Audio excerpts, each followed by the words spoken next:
You're listening to the Slow Ride Podcast.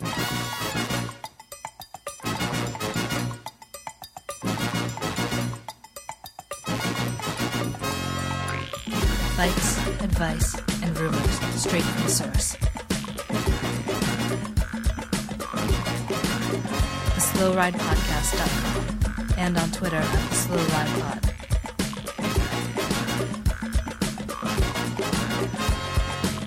Enjoy the ride.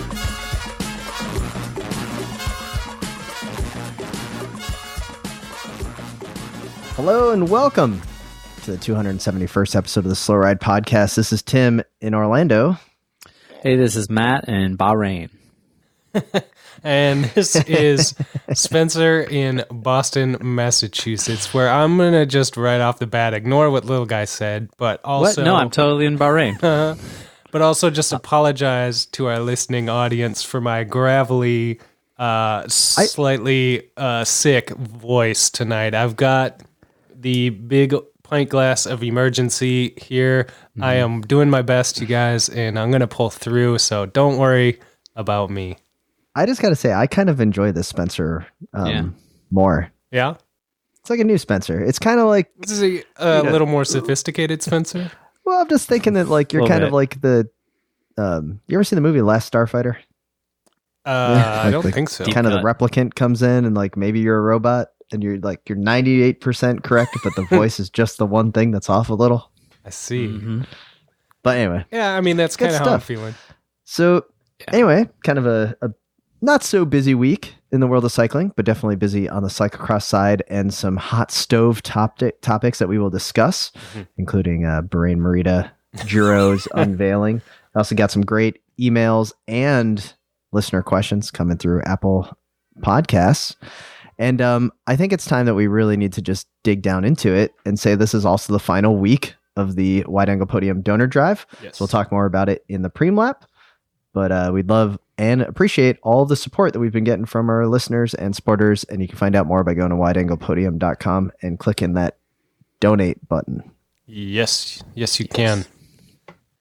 And so with that, Spencer, Yes, sir. as you were recovering, drinking the emergency, you went down into the deep, dark webs of YouTube. I did. Probably I'm going to assume that you're watching some, monster truck videos, kind of other cool stuff on the YouTubes, and somehow scrambled upon Cameron Jeffries' YouTube page. I did. I'll tell you what it was. I was actually watching some of Bill's heat check videos about the cyclocross that's been happening, and that got the YouTube algorithm going and started suggesting other cycling videos for me. And what popped up was a bunch of Zwift live streams and racing and stuff I kept seeing this dude's name, Cameron Jeffries, and I had no idea who he was. And I was like, why is this dude getting 10,000 views on his videos? Like, it's just Zwift, whatever. And I clicked through to his page. Turns out he was briefly the British national e-cycling champion before he was stripped of his title for riding the Tron bike, as discussed on this very pod a few weeks ago. So you didn't put his name together with the YouTube superstar. This is how closely I was watching this developing story in the cycling industry. So I was just like, oh, it's that guy. Interesting, whatever. And then I noticed like his maybe second or third most recent video was a apology sort of time out. whodunit type of video. Time out. On the whodunit video, was that his most watched video? Oh, by far. So maybe I want to say it had like 100 and something thousand views. Like, and he it's like 10 times as many views. So maybe this was all on purpose. Well, that's an interesting conspiracy theory, and I wouldn't totally think that that's out of the realm of possibility, because the one the one directly after it had like 40,000 views, so maybe 4 times as many. So he's seeing some significant tapering, but maybe some people are picking up what he's putting down. Did you subscribe to his channel? No, I did not. Okay. It looks interesting though. Not my bag exactly, but anyway, the point of the story is I my curiosity, maybe my lightheadedness from a slight cold, got the better of me, and I clicked play on this tell all my side of the story video from Cameron Jeffers, and you guys, I learned some things. Yeah. Are you sold? Did you get conned? No. Did you end up donating money in any way? No. We told you about not doing that. 2020. The Cameron Defense Fund or Fairness Fund? No, I didn't end up doing anything like that. He didn't actually ask for any money in his video. Credit to him. He started out with an apology. He started out saying, all this stuff that he was very sorry the way things turned out. All this stuff. It seemed like a legit apology. Was there a co-host with him on here? No, just him. Okay. Then he held up the actual letter from British Cycling about his disqualification and his suspension. Tell me more. You got me. It was extremely good. It was extremely good. So he goes through like bullet point. I'm not going to recite it thing by thing, but he kind of explained how he ended up with a Tron bike that he hadn't earned. And it was just like, okay, it's ridiculous. A Tron bike. Yeah. Like that. Yeah. We've gone over this. Like everybody had the same bike. I just want to re-hit that up. Everybody for the championship is there live on a calibrated, identical trainers and all that stuff. Like it's not cheating. Anyway, that's kind of the crux of his whole thing is like, yeah, I didn't earn this thing, but like, to be fair, I joined Zwift and was like, this is dumb. And then some dude I knew was like, hey, let me log in your account. I can get you this cool bike. And he was like, yeah, whatever. And didn't think about it again until you got a letter in the mail from British Cycling that was like, you didn't earn this thing. But this guy has a super popular Zwift racing channel now. Like the next season or whatever, next off season, he decided to go in more on Zwift and whatever. And he's like, so he's got this following. He's got like, this is what he does. He's definitely done whatever climbing mileage after the fact to have earned the bike, but he already had it. So it's just really weird. It got weirder and weirder, but I think the thing that most surprised me, and this must have just like flown over my head when we were talking about it because of the stupidity of the whole thing in the first place, of the whole event in Jersey in the first place. But he is. Wait, there's a jersey? Yeah. He is actually suspended. Do you get the Avatar jersey? Oh, he had the Avatar jersey. Yeah. But does he physically get a jersey? Oh yeah. It's a legit national. So he just wears that in his garage, right? And then he gets you one can't wear it out on the road. And then his character has a jersey. Yes. Anyway. Oh wow. What I didn't realize somehow through all this, and I'm sure it was plainly clear in the press release when this all came out weeks ago, but this is the level of caring that I had. This guy's actually suspended by British Cycling from competing in real life events. Not just second life. Yeah. Like, how does that make any sense? You got your avatar got a digital bike that it didn't earn, so we're gonna suspend you from doing a real bike racing for 6 months. Explain. Somebody explain. Well, clearly British Cycling is the benefactor of the clicks on watching the ads on the Cameron Jeffries YouTube channel. It must be. That is good theory. I didn't even really I remember talking about this and was just more mad about the perfectly calibrated trainers, and then this guy didn't notice that he had a light cycle bike. Right. But I am really just impressed by the fact that British Cycling had the gall to suspend him for 6 months on the road. It doesn't make any sense. Like it's fine. Take the jersey away. Say he's disqualified from your pseudo competition, like whatever. But like, he didn't do anything. Like what? I don't know. My mind was blown. My bean was freaked. I lost it. I had to bring it up again. I'm sorry we're talking about Zwift yet again on this podcast, but I didn't even know what to make of it. It's incredible. Yeah, I don't either. It's crazy. So I guess I'm just more into this idea that he had his friend. He gave his friend his login. Now, you guys know me. You guys know my password for pretty much everything because we all used to share the the same login for every cycling event. So I will just tell you now that you guys could go over to my Zwift file. The password's the same. And you guys could start doing the 50,000 meters of climbing or whatever it is to get me the Tron bike. Yeah. That'd be appreciated.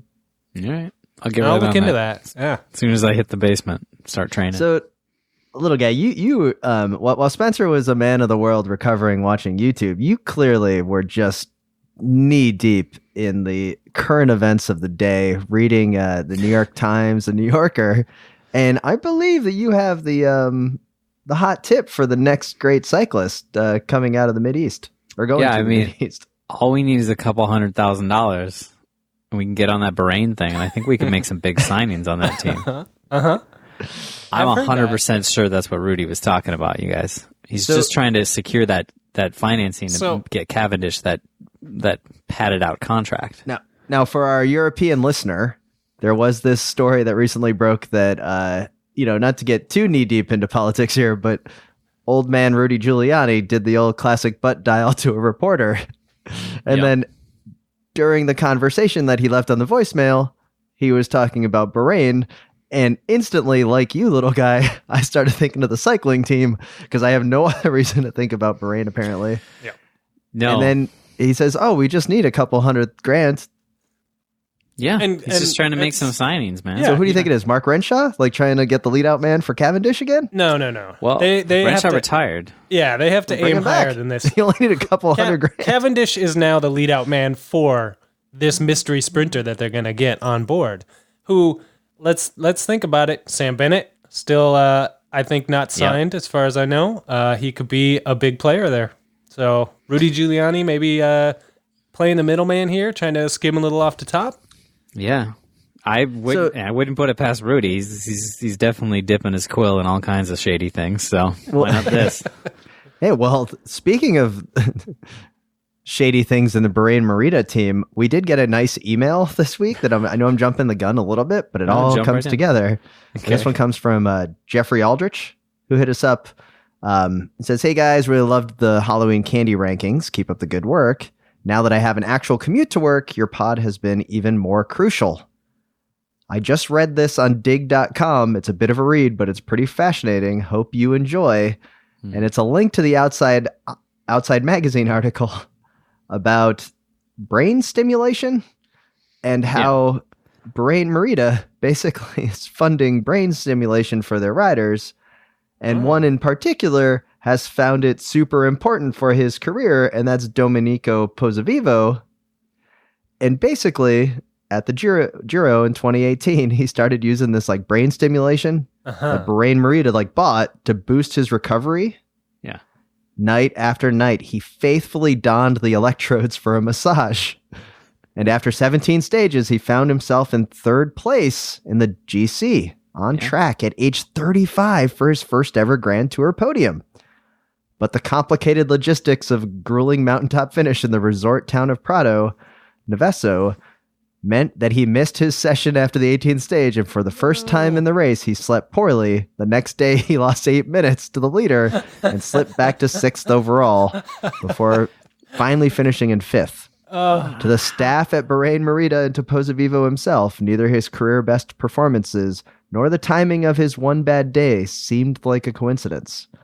I don't know. It feels like that's a lot of placebo going on there. I don't know. I was reading this article. This guy, I read the whole thing. Basically, Bahrain Merida bought this technology and is trying to create a Trek travel type thing with hey, come ride the greatest climbs in cycling. We will give you the electrode massage recovery juice, and then you will be able to climb like nobody's business. Mm-hmm. Are you guys shocked that Bahrain Merida is behind this? This seems like the most Dr. Evil thing to come up with. Not at all surprised. I would assume it would have been them or UAE or Katusha. Wow, going for all. Just the axis of evil right there, little guy. The axis of evil in cycling right there. I guess this whole thing clearly is placebo, but maybe it's right. But the bigger question is, should it be outlawed?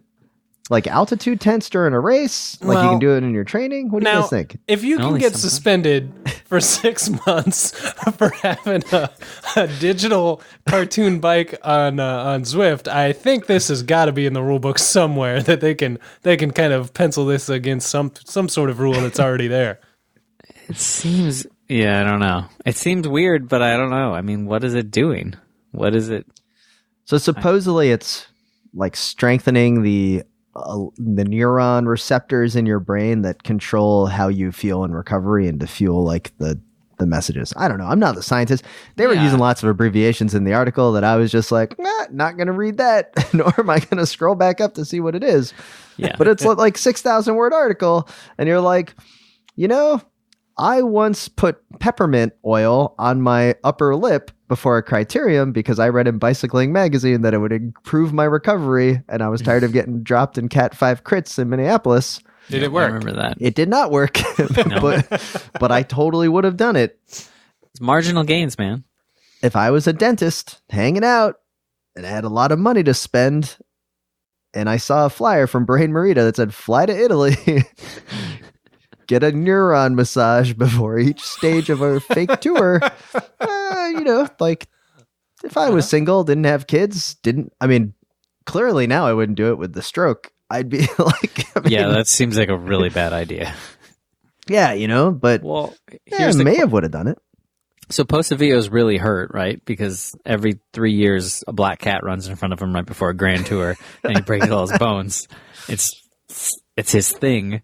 So he's 36? He's out of contract currently.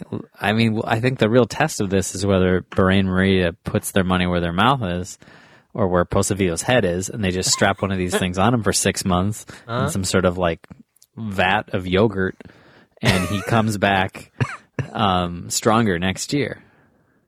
Or they just don't re-sign him, and then we know that it's all fake. It's all fakey. It's all fakey then. That's the only way to tell. I think a lot of this stuff is really fakey, but here's a question I have for you guys. Now that we have this technology, now that Bahrain has pioneered this neuron stimulation thing with Posavillo, and as little guy mentioned, he's 36. He's well over the hill. It sounds like we can bring back riders like Frankenstein back from the dead. Or David Rebelance already a part of it. He's not dead yet. Not dead. Just signed a contract, my friend. Yeah. So, who are you guys as a DS on pick a team? Who are you bringing back from retirement with neuron supplement massage to lead your team to victory in 2020? I know that. I know 100%. Toffee. He was so close to it without the neuron stimulus. That's you right. just throw that neuron stimulus on him, front group for sure at Paris-Roubaix, at least a top 5. Is there still talk of him coming back? I mean, what's 1 year on the calendar? Well, I haven't heard anything, but I just can only imagine if without the magic of brain stimulus, he was that close. I mean, it's got to be the missing piece in that puzzle. I mean, Spencer, this is a really good question. I mean, there's so many that you can come up with. I mean, for me, just right out of the Slow Ride Podcast Hall of Fame wheelhouse, I would have to probably go with like Jan Ulrich's kind of become a dick, so I wouldn't do him. Maybe Iban Mayo. Okay, interesting that you totally picked not the a dick. Totally not a dick, Iban Mayo. I'll take Iban Mayo because I'm just remembering like the Musette incident. Sure, so good. That was like the height. But I also think Tyler Hamilton would be great because I think neurons could have like fused his shoulder a little bit faster when he was at the Giro that 1 year, and he broke his separated his shoulder or whatever, and had to finish the or was it the Tour? Yeah. He broke up. Yeah, that's right. They had to hold up the X-rays to prove, because the French media didn't believe that he really had a broken collarbone. Yeah. Lying Americans. All right. I mean, maybe him, maybe Chris Horner. Ooh. Wait, is he even retired? I don't know. I'm pretty sure he's still active. You could revive his career, though. You could breathe life into it. That's good. That's a good answer. I do want to propose one rule change for the UCI. Okay. I don't like this minimum age requirement thing that the UCI has, where they have these average ages where like the team age must be 27 years or whatever. So then that requires them to hire young guys. Yeah, I hate that rule. I think I'm going to go all in on, we should just go get the really just washed up riders, or like the riders well past their peak, and collectively come in as just the old man team in the tour. I think that could be a lot of fun. It could also open up a lot of sponsorship money, because clearly looking at television and my YouTube ads and everything else that's coming up on the algorithm, they know that I'm older, I guess. Like there's a lot of blood thinner medication advertisements and all the, like, clearly there's a market here. Yeah. So who would you say would be your recently retired or over the hill 2004 riders? So we obviously have Mancebo, Rebelin. Yeah. Chris Horner's still kind of around. Who else would you throw in there? Well, how many I guess U19, how many U19 riders do you need on a team to offset one Rebelin? At least 4. That's an even better question. At least 4. Bare like minimum, if the roster 4. is 18 guys or whatever. Okay. I can't do all this math, but yeah. I mean, Timmy, I think you got to go Cunego, right? Oh, I would definitely. Oh, Cunego would be a good one. Yeah. The Little Prince, former Grand Tour winner. I miss that guy. Oh, you know what? That's for you, though. For me, Gilberto Simoni. Oh, Simone. The extraterrestrial. Couldn't get enough of that guy.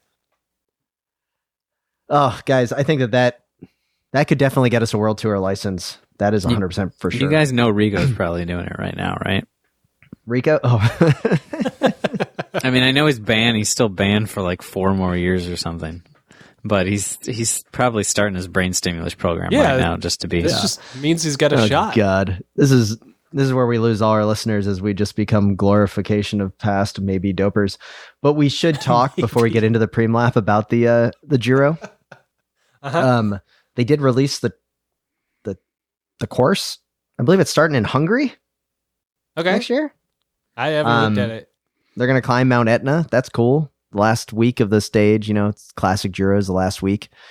But it does have 3 time trials, including a last day time trial. Yeah. A last day time trial. A last day time trial. Yeah. Huh. There's no team time trial. That's good. Yeah. So I don't know. I think I'm just going to watch 18 of 21 stages now. So I appreciate the Giro for looking out for me, knowing that I, can't direct all my energy into my favorite stage race of the year, except for 3 stages.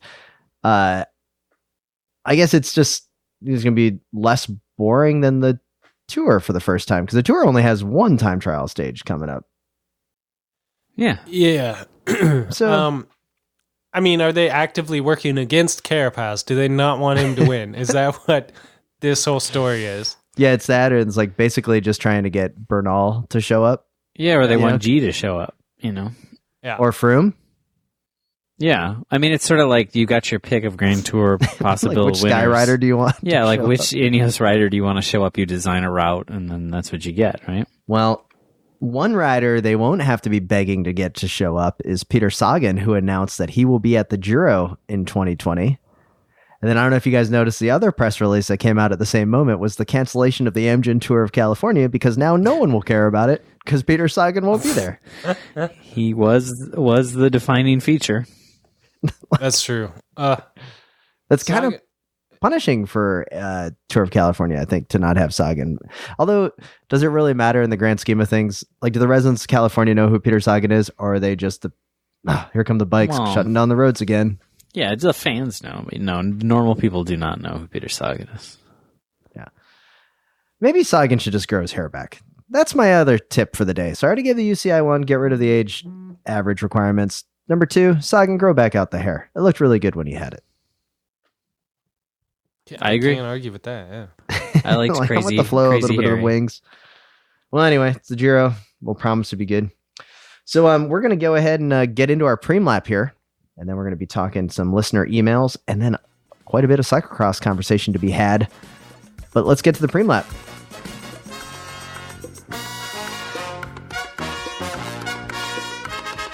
What up? This is Storm Skoyinch, and you're listening to the Slow Ride Podcast. We are here in our final week of the Wide Angle Podium member drive. Once again, we'd like to thank all of our existing and brand new sustaining members that have come on board. You can head on over to wideanglepodium.com, click the donate tab up top to find out more. Here's the best part about becoming a member and supporter of the Wide Angle Podium Network. One, you're supporting independent cycling media, and we honestly thank you for that. This is a fairly expensive endeavor to get everything going, and it really helps us out, and we appreciate your appreciation of us. Two, you get to choose what shows you support. And we have so many great shows on the network. First off, I'm going to drop off Life in the Peloton with Mitch Docker. Yeah. We also have Bike Shop CX. We have Cyclocross Radio. We have Grodio. We have The Consummate Athlete. We have the Slow Ride Podcast. It's an all-star lineup. That's 6 fantastic shows. And we throw in a 7th channel, which is the Slow Ride, or which is the Wide Angle Podium Part Spin, which has all of the different shows that we're testing out. That's where the Grodio came out of, which is fantastic, with Amanda Nauman and Zach Schuster talking about the world of gravel. You can support all of those shows, and we wouldn't be able to do that and provide you with the downloads and all that internet space without your support of the network. So head on over to wideanglepodium.com and click donate. Yeah. So Wide Angle Podium is donor supported. Like, we don't have any funding. We don't have any, there's no grants coming our way. You know what I mean? The lights are literally kept on at Wide Angle Podium by donations from folks like yourselves who are listening to the shows, who enjoy them, who get something out of it.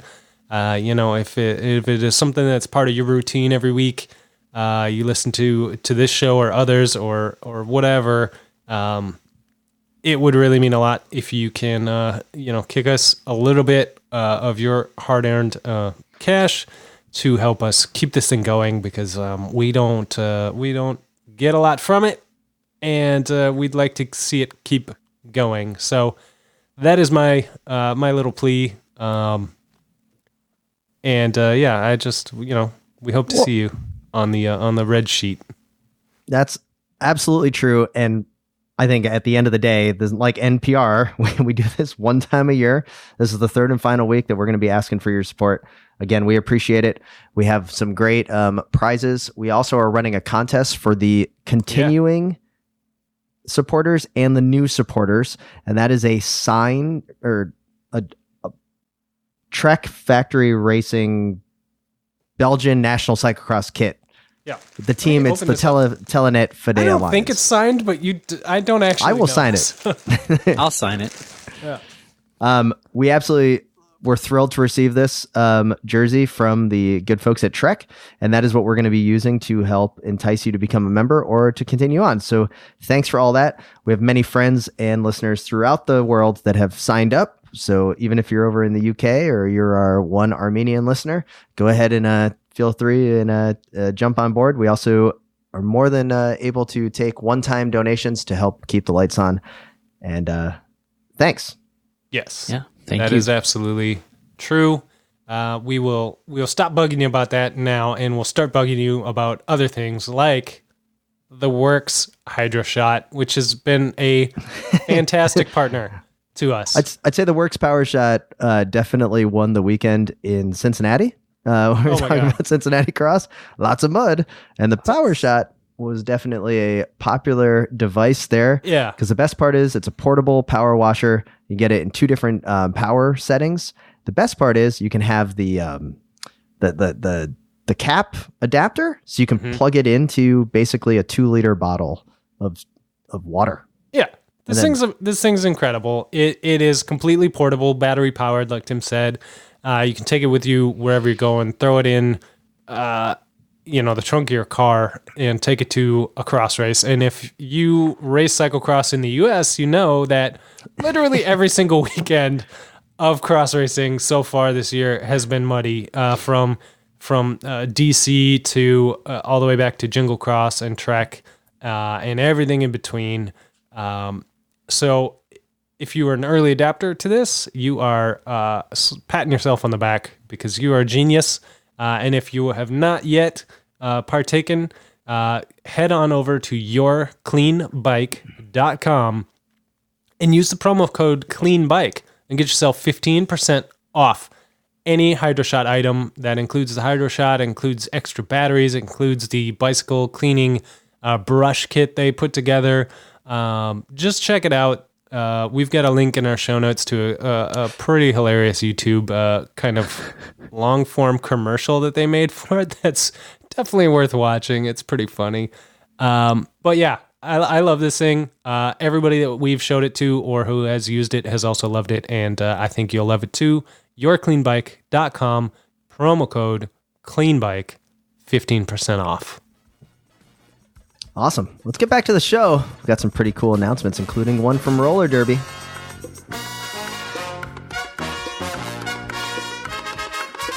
So everybody, and enjoy your Slow Ride podcast.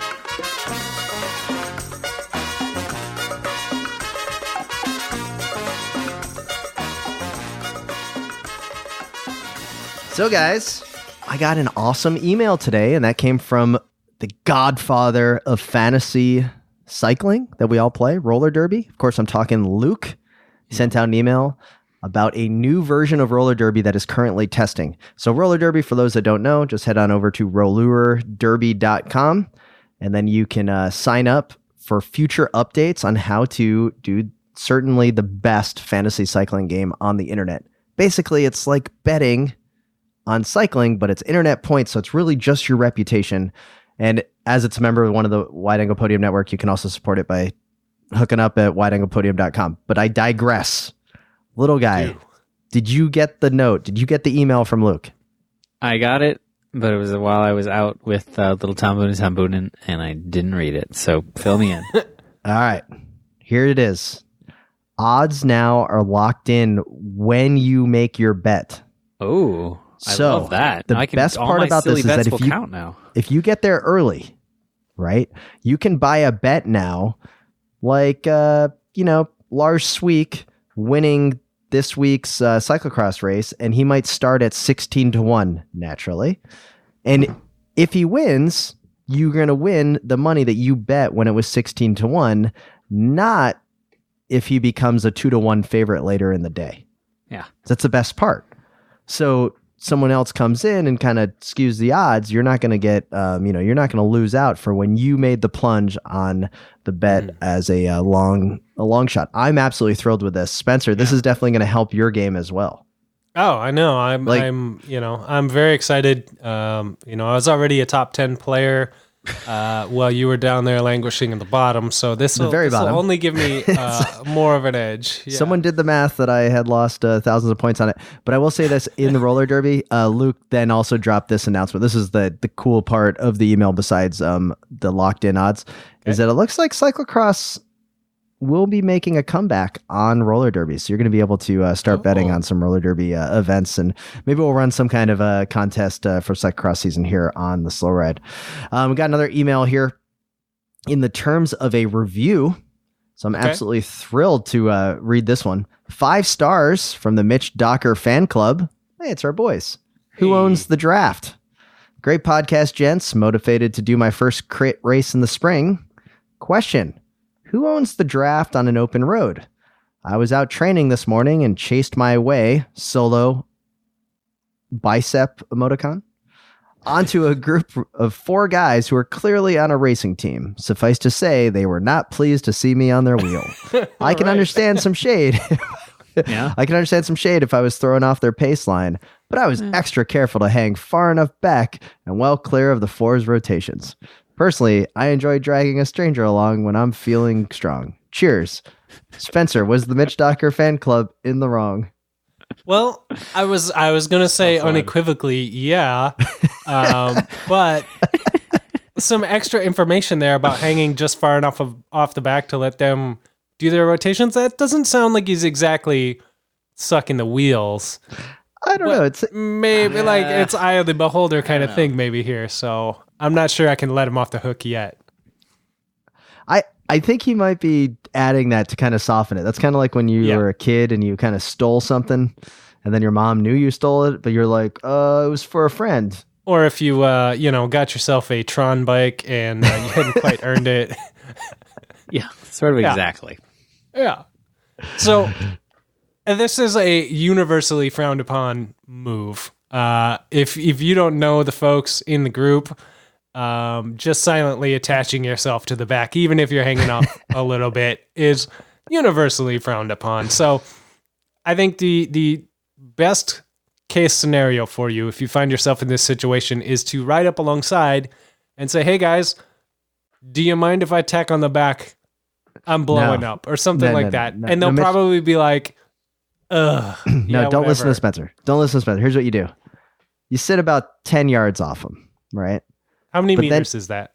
That's like 11 meters, I think. Okay. And then like 11, 12 meters off the back, right? But then you see the town line sprint coming, the town line sign, and they're still in their rotation. Uh-huh. Go over the double yellow or double white. I don't know where Mitch Docker I'm assuming the Mitch Docker fan club is in Europe. Yes. Then you go over whatever the center line is on the road. Yeah. And you do full post up, whatever. They come by you again, full TT mode, and you never see them again, but they will never forget that you destroyed them in that sprint, because that's what matters. That is true. Yeah. Okay, that's a strong point. But I want to get back to this point of the email, though, that talks about these guys were clearly on a race team. I'm assuming because they were all on matching kits. Right. The three of us, and many of our friends have been in matching kits before. You would think we were a race team, but we were never a race team. That's fair. Well, So, once or twice. Yeah, and there was lots of emails going back. I recall an email thread that we had once that was like 80 emails long about what we were going to do on a crit. And then one lap into the crit, all that went out the window. It was just like, that's not what you said in the email. Like, there wasn't even that conversation. It was like, Tim's already taken a free lap. Spencer's jumping into the Porta-John. Little guy's the one that's actually still racing here. Mm-hmm. Yeah. Yeah. Yeah. It's good stuff. Yeah. So, all right, we got another email here. This one comes to us from Josh Bauer. It's a big friend of ours all the way over in China. Josh just wanted to drop in and say hi. And Josh, we absolutely love your support and your how you've been able to continue your support of the Wide Angle Podium Network while you're over in China. It means a lot to us. And as you're a member of the Wide Angle Podium Network, we're going to make sure that you have the ability to get some of that bonus content, including the Mitch Docker bonus content. So thanks for your support. Also, we have an email here from Derek Gross. Now, guys, Derek Gross is a member of our Facebook group, the Slow Ride Podcast Official Fan Experience Zone. Okay. And he's the one that hit us up that he won the Trek Century Challenge on Strava. Oh, yeah. Where basically he put in a bunch of rides for the Make-A-Wish program in Michigan. And he had to hit 500-mile minimum. So he really had to just like hit it so he could get the project won. But it turns out is that he actually won. And so he sent us this email that he got to meet Mads Peterson, Tom Skunes, everybody there at Trek Segafredo. And he got to watch the World Championships with Mads Peterson sitting on the couch next to him. Nice. Like, I don't know how I would respond to that. I would probably ask way too many questions. That Mads would be like, "Who are you again? Yeah. Why do you have a press pass?" Like, I don't know. Don't ask me. At what point here did you think that you were going to beat him in a sprint? Like, when did you know you were going to beat him in the sprint? Yeah. Just a lot of good stuff. Be a lot of that. Anyway, Derek, thanks so much for sharing your story. Congrats on the sweet Project Mads, One. here we are, 150 meters out from the finish line, Mads. Like, are you dreaming of that silver medal right now? Or are you just like, oh man, this is going to be the biggest thing I've ever gotten? Oh man, I can't wait to. Mads, right now, are you sitting there going like, man, I'm going to win. I can't wait to meet me, the winner of the Strava 100 Century Challenge, and this sweet new Project One bike that's painted, Klein-esque. Friend of the podcast, Michael Moran, did the whole paint setup. Lovely. But yeah, I'm just hoping Derek grilled him about the Slow Ride podcast and Tom's as well, because that guy, he's a big listener. Yeah. So, anyways, pretty dope to see. So, congrats to Derek for that. So, if you want to email us or hit us up on the show, you can always rate or review us on Apple Podcasts, or you can email us at the slowridepodcast@gmail.com, or find us on Twitter and Instagram at the slowridepod. Little guy, as our resident cyclocross aficionado expert, if you will, you've had a pretty busy weekend watching some cyclocross racing.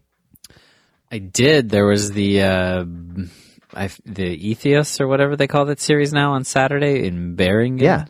And Super Prestige today on Sunday. Did you guys get a chance to check either of these out? Should I just give you the rundown? I watched a little bit of Super Prestige today, mostly because I wanted to see how friend of the podcast, 16th place superstar Lawrence Sweek was doing. Did quite well for himself. He Finished did. on the podium.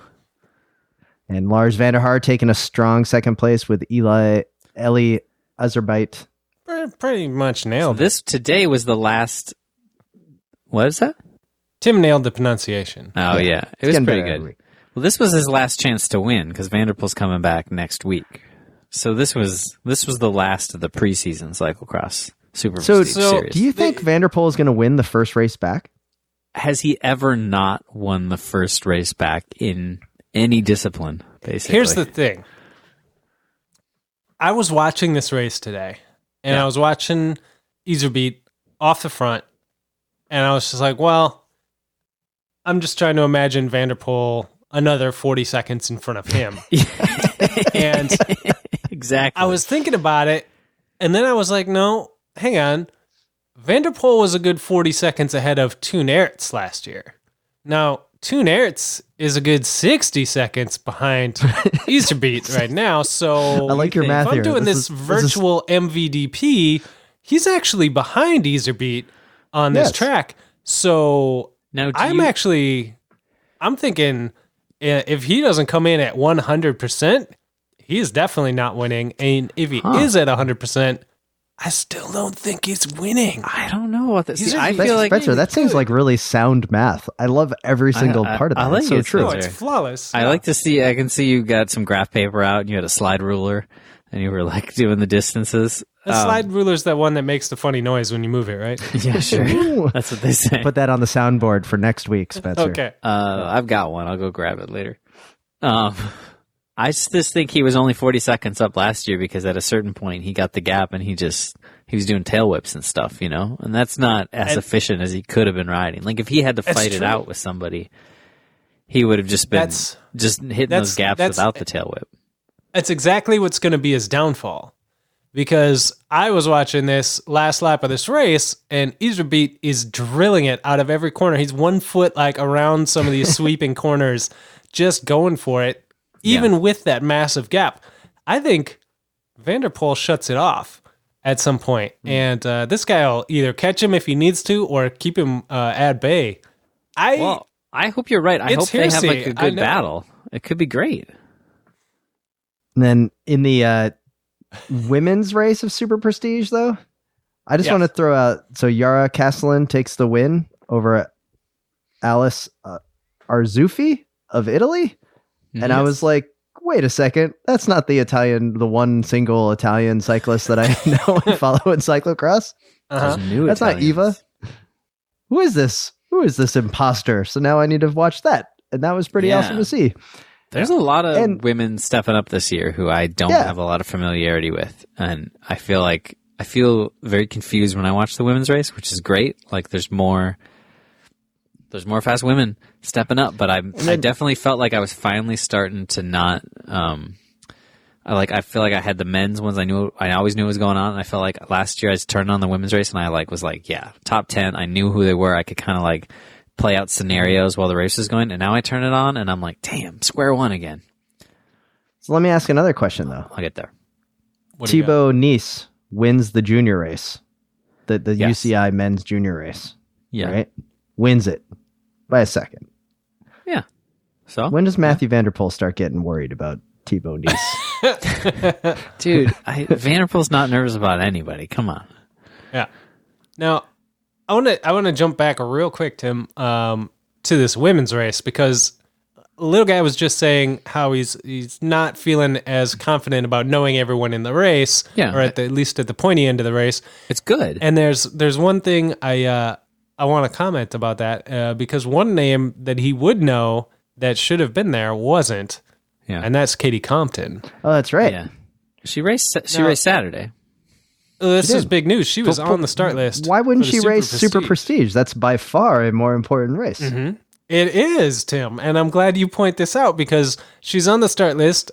She's ready to go. She's there, her and Mark Legg, and something went wrong with their contract for start money with the promoter of the event, and instead of just kind of hoping they got paid, they said, nope, no dice. We're just not going.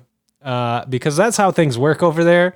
It is a big money sport, and there's start money and contracts guaranteed. And if those guys weren't going to pull through on their end of things, the 3-time winner of that race was just like, okay, I'm going to go for a ride instead.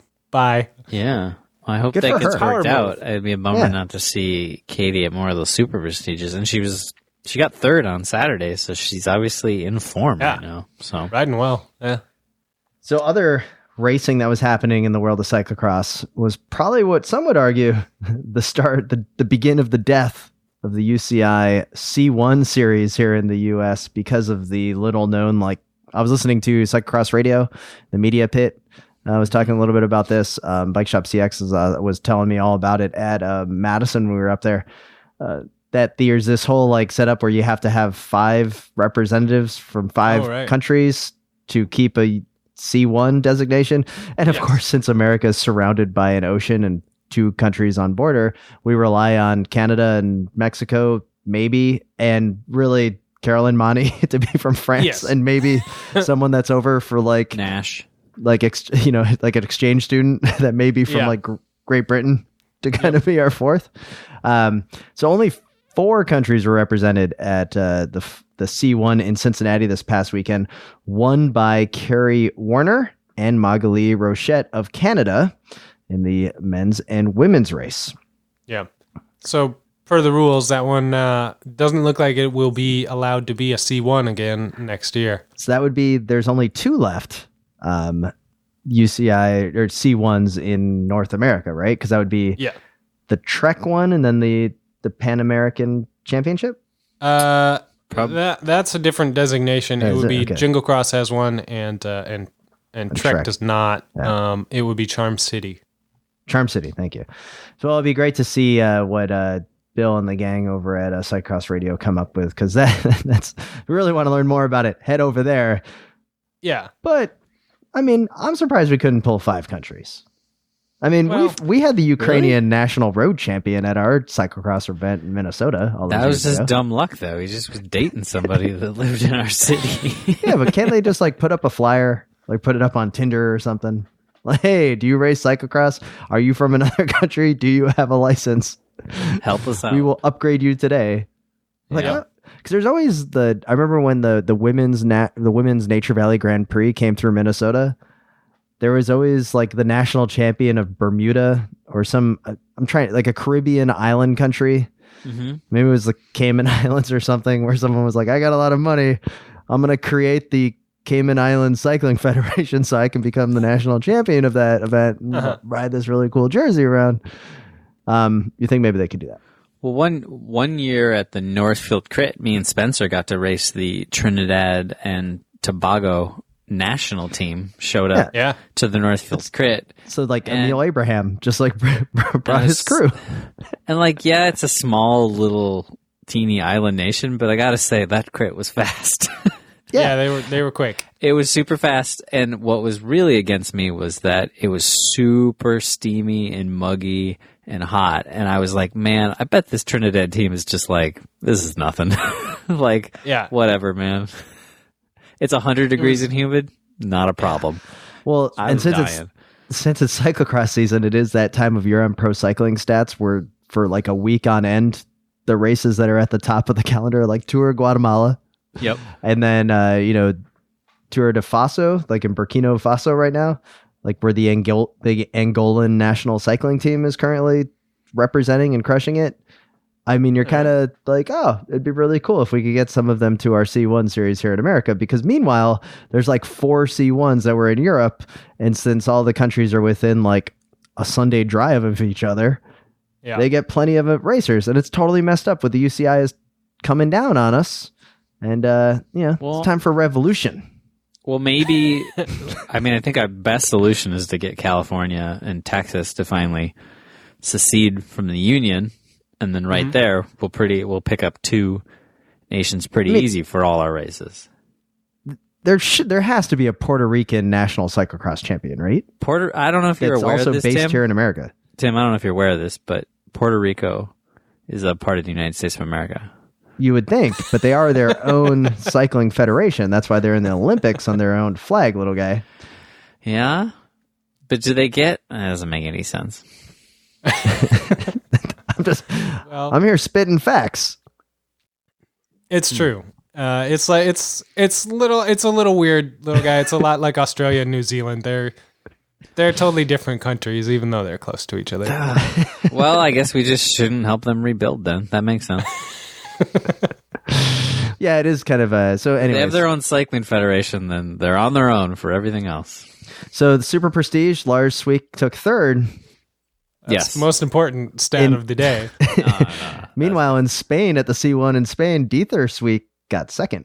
Nice. Oh. All right, before we move on, you guys didn't watch Saturday, and it's like in Berrigan or something. This race basically went up a hill, like started and went up a hill for half a lap, and then went downhill for half a lap.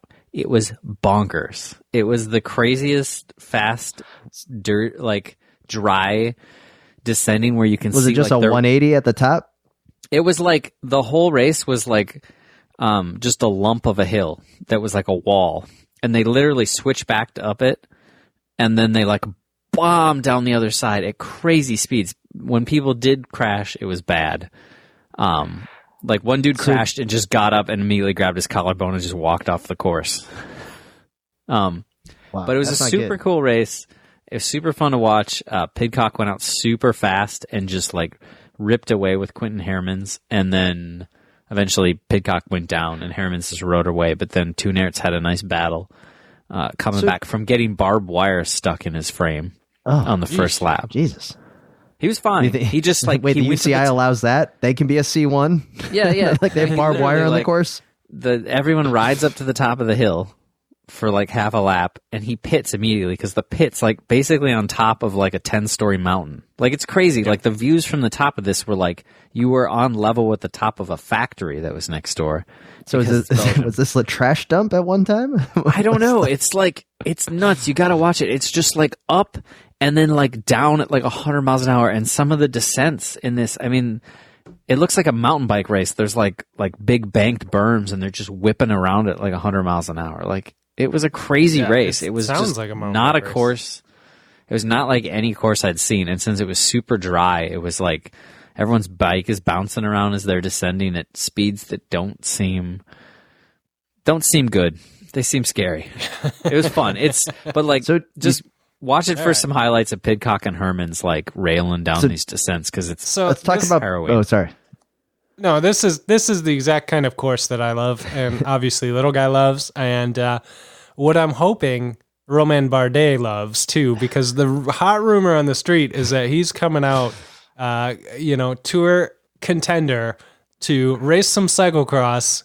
He has maybe negative % body fat, and this is going to be incredible. Well, I this remember is how it all started. Okay, go on. I want to remember another Frenchman, but go on. Matthew Vanderpool just has 1 year, and then everyone's just like, "I'm coming back to cyclocross." Like this is how just backwards this sport is. Like baseball, everything's analytic driven. Like, oh man, this pitcher can only pitch for like 2 innings, at most 16 pitches, and then we're gonna take him out. Like it's down to the science. One guy comes in that's like a once in a lifetime athlete, destroys it, and everyone's just like, yeah, I guess I'm gonna race cyclocross now. Well, as much as everybody thinks they know what they're talking about with their power meters, it does sort of put it in perspective that no one really knows what they're talking about. So just remember that when your coach tells you they have the perfect plan for you. They're pretty much at least 50% guessing. To be fair, Tim, to your point, there were two guys. Wout did pretty good. Yeah. He turned this I forgot scene on about its that head, guy. too. He's- But what I'm most interested in is just I don't even know. I'm just like So what cross races would he be good at? Like basically just the ones that go up a hill, like Koppenberg Cross and Jingle Cross. This one on Saturday would have been perfect for him. This Bergen Maybe Cross. Spa. Yeah. So Well, here's the thing, Spencer. I know you seem worried about him, and I understand your worry. We don't want him to crash out early and miss the tour next year. And you seem like you're worried he's going to catch like pneumonia or something. Mm-hmm. But let's remember he's the too greatest, one of the greatest cyclocross racers of the last decade, Gadre. Also, No, that's true. 0% body fat, looked like an alien. I mean, he didn't even have hair. He had no hair on his body. He looked like a mouse that had fallen out of the nest, like a baby mouse that had fallen out of the nest and hadn't eaten for a couple days.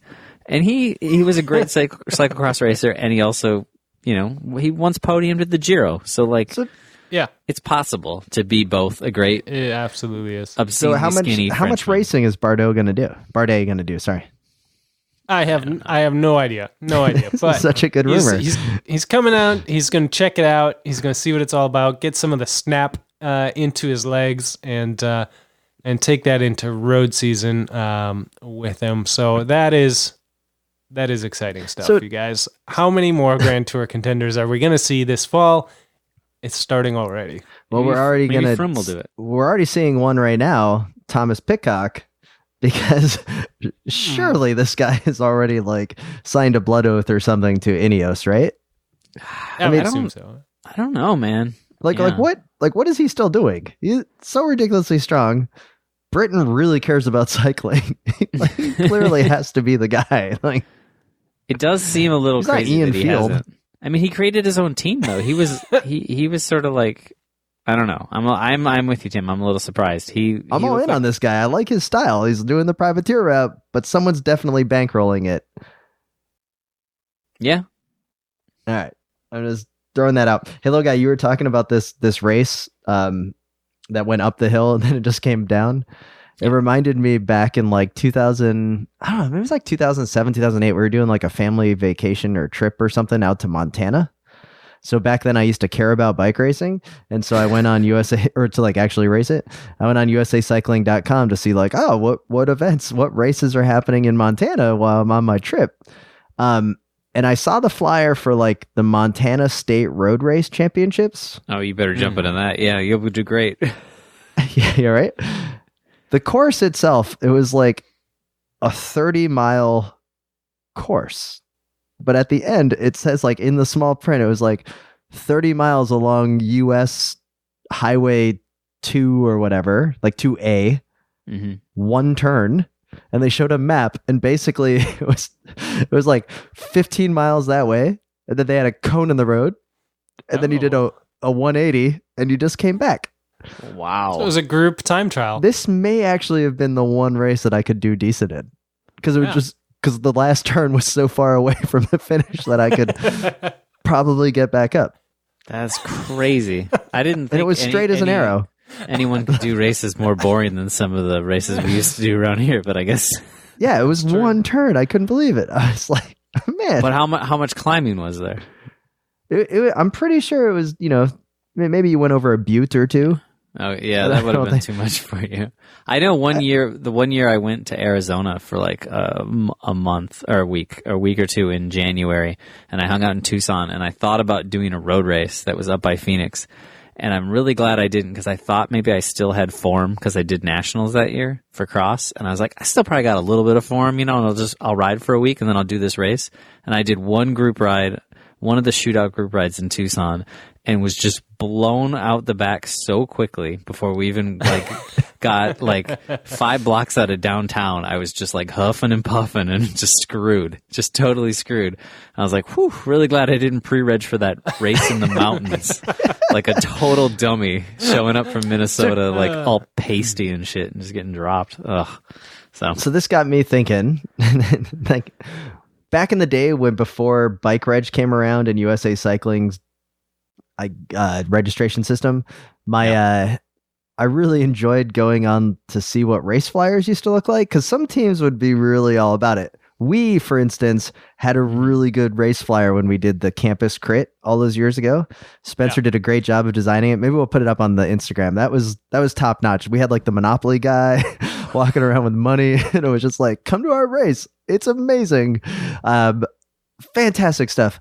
Nowadays, you go to USA Cycling and you look at the flyers. It's just a lot of bullet points. There's not really much creativity in, like hand drawn logos or, sponsors. You're like, wait, what is that? Right. Yeah. It's a lost art. Yeah. Not even a dying art. It's a lost art. Yeah. One of the many casualties of Amazon and the internet. Yeah. But at least now you could learn about the races. Whereas when we started, I was very confused at where, if any place this bike racing thing occurred. Or you used to have to handwrite down what your results were and then submit those to the upgrade official. Like they had access to see if you were really telling the truth on your results. You could be like, oh, I was down here and I was down in Florida at this little known crit, the tortoise tumble. They still wouldn't upgrade you probably. I got 7th place. It was great. The tortoise tumble. And then they'd write back how many people were in that race. There has to be at least 15 people in the race for those upgrade points to count. And you're like, really? Because nobody understands your system. Still, ever. Oh, anyway. Well, guys, what a wonderful week in the world of cycling. I was thrilled as always to join with you. We'd also want to redirect everybody for the very last time for the 2019 Wide Angle Podium member drive. Head over to wideanglepodium.com. Click donate. Learn a little bit about the shows that we have on the network. We absolutely love your support. It means a lot to us, and it really does help us keep the lights on this place and to help us keep going weekly with you, including all of our other shows, including Life in the Peloton, Consummate Athlete, Bike Shop CX, Cyclocross Radio, the Gravel Lot, and then also we shouldn't be we're missing out on Grodio for all your gravel racing needs, and rollerderby.com, where you can play almost certainly the best fantasy cycling game on the internet. It's true. It's true. And with that, this is Tim in Orlando, Florida. If you want to email us at the slowridepodcast@gmail.com. You can also email us and find us on Twitter at the slowridepod. How many times have we done this? And Spencer. Yeah? Yeah, Tim? We're also brought to you by WORX. Yeah. Yeah, WORX Hydroshot. Get a 15% discount with the code CLEANBIKE when you go to yourcleanbike.com, Tim. Did you want to also say thank you to BK1 for the intro and outro music? I'd like to say thank you to him for the intro and outro BK1. music. Guys, I'm absolutely nailing this outro. You're crushing it. Just fix it in post. And with that, this is Tim in Orlando. This is Matt still in Bahrain, just needing a couple $100,000, people. Come on. And this is Spencer in Boston, on the road to recovery and waving at everyone that I see along the way. This is our best outro ever. 100%. Yeah, pretty sure we crushed it, guys.